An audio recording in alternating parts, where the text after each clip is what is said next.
Bismillahirrahmanirrahim. Assalamualaikum warahmatullahi wabarakatuh. Alhamdulillahirabbil alamin. Allahumma shalli ala sayyidina Muhammad wa ala ali sayyidina Muhammad. Sahabat-sahabat sekalian, dalam video saya kali ini saya akan melanjutkan pembahasan tentang bahayanya orang-orang yang berpaham Wahabi apabila dibiarkan terus berkembang di negara kita. Adapun bahayanya itu, diantaranya yang pertama, kita dididik untuk menjauhkan diri dari golongan Ahlus Sunnah wal Jamaah. Kemudian yang kedua, kita dididik untuk tidak menghormati orang lain yang tidak sepaham dengan mereka. Yang ketiga, kita dididik untuk terbiasa melihat aib dan keburukan orang lain. Yang keempat, kita dididik untuk tidak menghormati dan memuliakan para habaib. Yang kelima, kita dididik untuk menjauhkan diri dari para ulama, tasawuf, dan ma'rifatullah. Sahabat-sahabat sekalian, baiklah kita akan bahas satu persatu apa maksudnya dari bahaya-bahayanya itu. Bahaya yang pertama adalah kita dididik untuk menjauhkan diri dari golongan Ahlus Sunnah wal Jamaah. Menjauhkan diri bukan berarti menjauhkan diri dari ulamanya, ustadz-ustadznya, tapi menjauhkan diri juga dari buku-buku mereka. Salah satu contoh buku itu adalah buku yang berjudul Kunci Ibadah, di mana buku ini sangat banyak dan mudah kita dapatkan di toko-toko buku dan di pasar-pasar. Mereka sangat meremehkan buku ini dan melarang pengikutnya untuk membacanya. Tanpa kita sadari, kita dalam masalah kecil seperti ini, kita telah dijauhkan dari para ulama Ahlus Sunnah wal Jamaah. Jika kita dan anak-anak keturunan kita sudah masuk dalam paham mereka, maka pasti kita akan jauh ketinggalan dalam ilmu agama. Jika sejak kecil anak-anak kita sudah masuk dalam paham itu, pasti mereka akan takut membaca buku-buku orang-orang Ahlus Sunnah wal Jamaah. Seperti buku-buku yang berisikan doa-doa. Saking takutnya mereka terhadap sesuatu yang bid'ah, sampai-sampai banyak di antara mereka yang tidak hafal doa selamat. Kenapa? Karena mereka anggap bentuk dan susunan doa selamat yang kita baca selama ini pun mereka anggap bid'ah. Kalau Anda tidak percaya dengan apa yang saya sampaikan, silakan Anda coba pengikutnya itu satu persatu. Silakan dites. Pasti banyak di antara mereka yang tidak hafal doa selamat. Kecuali jika mereka pernah menjadi pengikut Ahlus Sunnah wal Jamaah.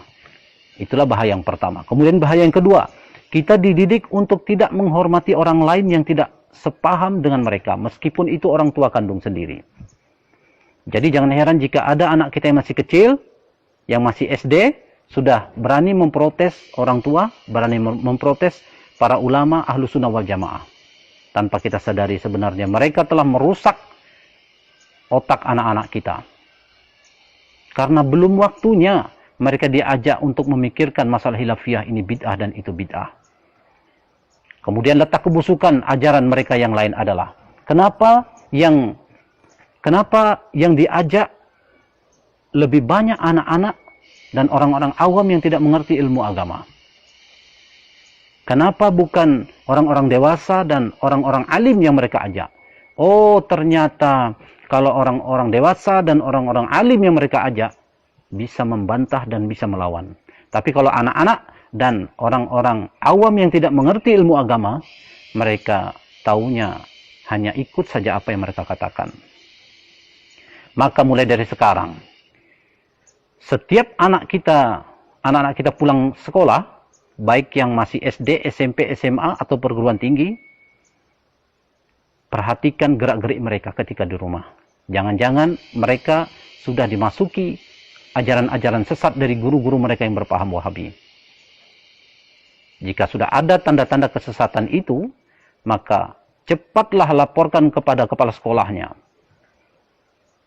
agar ditindaklanjuti oleh kepala sekolahnya. Jika kepala sekolahnya cuek atau mungkin takut atau mungkin juga sudah terpengaruh oleh ajaran-ajaran mereka, maka laporkan kepada tokoh-tokoh agama setempat. Tapi jika tokoh-tokoh agama setempat juga cuek, atau mungkin takut, atau mungkin juga sudah terpengaruh oleh ajaran-ajaran mereka, maka coba Anda laporkan kepada mantan Wahabi. Orang yang pernah mengikuti ajaran mereka. Kenapa? Karena orang Wahabi ini, karena mantan Wahabi inilah yang tahu bagaimana cara menghadapi mereka. Jangankan untuk membantah pendapat mereka, sebelum mereka bersuara, mantan Wahabi ini sudah tahu apa isi dalam otak kepala mereka. Sahabat-sahabat sekalian, itulah bedanya kalau mantan Wahabi dan bukan mantan Wahabi. Kemudian bahaya yang ketiga, yaitu adalah kita dididik untuk terbiasa melihat keburukan orang lain, meskipun mulut mereka tidak menyalahkan perbuatan orang-orang Ahlussunnah wal Jamaah secara langsung, tapi sebenarnya hati dan pikiran mereka selalu menghujat, menghina, dan menyalahkan perbuatan orang-orang Ahlussunnah wal Jamaah. Jadi dalam diam hati dan pikiran mereka telah dididik untuk sibuk melihat aib dan keburukan orang lain, tapi lupa melihat aib dan keburukan diri mereka sendiri. Setiap gerak-gerik mereka dalam kehidupan ini selalu dihinggapi perasaan takut berbuat sesuatu, karena menurut mereka di zaman ini sudah terlalu banyak perbuatan-perbuatan bid'ah. Sahabat-sahabat sekalian, kemudian bahaya yang keempat adalah kita dididik untuk tidak menghormati dan memuliakan para habaib zuriat Rasulullah SAW. Meskipun mulut mereka mengatakan cinta kepada Nabi, tapi coba perhatikan perilaku mereka saat bertemu dengan para habaib. Perhatikan tatapan mata mereka, perhatikan raut wajah mereka yang penuh dengan kebencian dan kesombongan terhadap para habaib. Mengapa mereka membenci para habaib?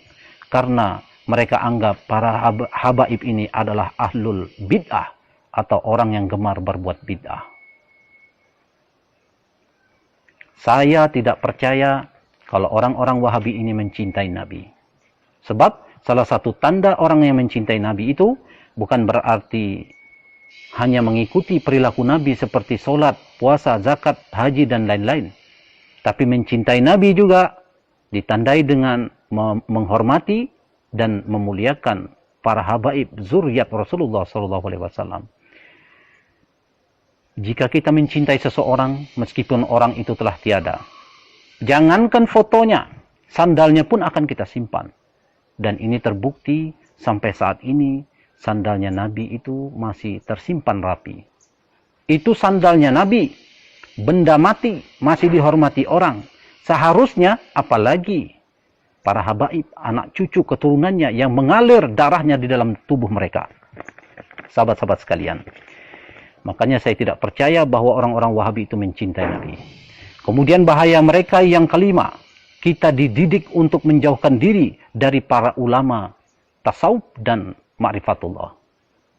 Mereka menghujat dan menyesatkan orang-orang tasawuf dan ma'rifatullah. Dan mereka mengatakan bahwa ilmu tasawuf itu bid'ah. Kenapa mereka mengatakan ilmu tasawuf itu bid'ah? Oh, ternyata ilmu tasawuf itulah yang dapat membongkar kebusukan-kebusukan hati mereka. Makanya mereka tidak suka dengan ilmu tasawuf itu. Apalagi di dalam ilmu tasawuf itu, kita dididik untuk berani jujur melihat jenis-jenis penyakit hati dan bagaimana cara mengobatinya. Sahabat-sahabat sekalian,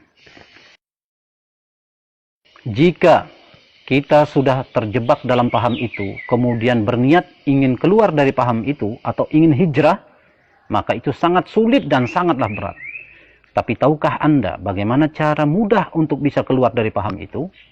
Cara mudahnya adalah dengan mempelajari ilmu tasawuf. Carilah orang-orang yang benar-benar ahli dalam ilmu tasawuf. Pelajarilah ilmu tasawuf dengan benar. Pelajarilah ilmu tasawuf dengan sabar. Pelajarilah ilmu tasawuf dengan sungguh-sungguh. Dalam ilmu tasawuf itu, salah satu manfaat kita mempelajari ilmu tasawuf itu adalah kita akan tahu betapa berharganya waktu. Sehingga hati kita, sehingga akan timbul perasaan rugi dan perasaan menyesal dalam hati kita apabila menggunakan waktu untuk membahas tentang khilafiyah. Ini bid'ah dan itu bid'ah. hanya orang-orang yang mempelajari ilmu tasawuf dengan sempurna yang dapat melepaskan diri dari paham itu. Sebab ada juga orang yang bisa keluar dari paham itu, tapi hati mereka masih bercampur dengan keraguan-raguan. Jika mereka beralasan dan menganggap bahwa belajar ilmu tasawuf itu hanya dapat membuat orang atau pengikutnya meninggalkan syariat, maka itu salah besar. Kenapa? Karena yang salah itu bukan ilmu tasawufnya. Yang salah itu adalah orangnya atau pelakunya yang memang dari awalnya sudah ada bibit-bibit senang memperturutkan hawa nafsu. Sedangkan ajaran-ajaran orang-orang Wahabi ini yang sangat senang menuduh orang lain berbuat bid'ah, itu memang dari awalnya ilmu mereka ini memang sudah salah, sudah sesat dan menyesatkan orang. Kalau ilmunya saja sudah salah, apalagi orang yang mempelajarinya, tentu lebih sesat lagi jalannya. Kalau orang tasawuf yang meninggalkan syariat itu bisa masuk ke dalam neraka jahanam karena perbuatan mereka yang meninggalkan syariat, berarti orang-orang yang berpaham Wahabi ini yang lebih pantas untuk masuk ke dalam neraka jahanam. Kenapa? Karena ketika dilaporkan kepada Rasulullah SAW bahwa ada seorang wanita yang sangat rajin beribadah, malamnya beribadah, siangnya puasa, tapi lisannya sering menyakiti tetangganya. Lalu apa kata Rasulullah? Rasulullah mengatakan, la khaira fiha, hiya min ahlin nar. Tidak ada kebaikan pada wanita itu. Dia akan menjadi penghuni neraka jahanam. Ini artinya meskipun orang-orang Wahabi ini bersyahadat dan melaksanakan syariat, akan tetapi jika mereka mati kemudian tidak sempat bertobat dari perbuatannya yang senang sekali menuduh orang lain berbuat bid'ah, ini bid'ah dan itu bid'ah, padahal bukan bid'ah, pasti mereka akan masuk ke dalam neraka jahanam. Sebab Al-Quranul Karim telah menjelaskan kepada kita bahwa lakum dinukum waliyadin, bagimu agamamu dan bagiku agamaku. Mereka fikir ayat ini hanya berlaku dalam perbedaan agama. Padahal ayat ini juga berlaku antar umat seagama yang berbeda paham, berbeda keyakinan, berbeda mazhab. Mereka sangat banyak yang menghafal ayat ini, tapi tidak pernah mereka praktekkan. Masih juga ucapan-ucapan mereka sering mengganggu orang-orang yang sedang beribadah. Sahabat-sahabat sekalian, bahaya orang-orang yang berpaham Wahabi yang keenam adalah kita dididik untuk senantiasa tertinggal dan senantiasa terbelakang dalam segala bidang kemajuan. Dalam bidang agama contohnya, mereka sangat tertinggal jauh dari golongan ahlu sunnah wal jamaah. Golongan ahlu sunnah wal jamaah selalu menyibukkan diri dengan amalan-amalan sunnah seperti zikir-zikir sampai ribuan kali jumlahnya dalam sehari semalam. Sedangkan mereka menghabiskan waktunya untuk membahas ini bid'ah dan itu bid'ah. 1 menit saja mereka menggunakan waktunya untuk membahas ini bid'ah dan itu bid'ah. Berarti mereka sudah tertinggal membaca kalimat-kalimat zikir ratusan kali jumlahnya. Itu 1 menit. Bayangkan jika 5 menit. Bayangkan jika 1 jam dan bayangkan jika 1 sehari semalam. Jika mereka meluangkan waktu untuk membahas ini bid'ah dan itu bid'ah, bayangkan ruginya mereka. Makanya jangan heran jika orang-orang ahlu sunnah wal jamaah ini yang lebih unggul dalam ilmu agama, dengan zikir-zikir mereka itu yang sungguh-sungguh itu, banyak dari mereka yang menjadi wali-wali Allah. Dan tidak mungkin mereka bisa mencapai derajat wali Allah itu jika Allah tidak meridhoi zikir-zikir yang mereka lakukan. Sedangkan dari orang-orang yang berpaham Wahabi ini, tidak ada satupun dari mereka yang menjadi wali Allah. Mustahil mereka akan mencapai derajat wali Allah. Kemudian contoh ketertinggalan mereka dalam bidang ilmu pengetahuan dan teknologi.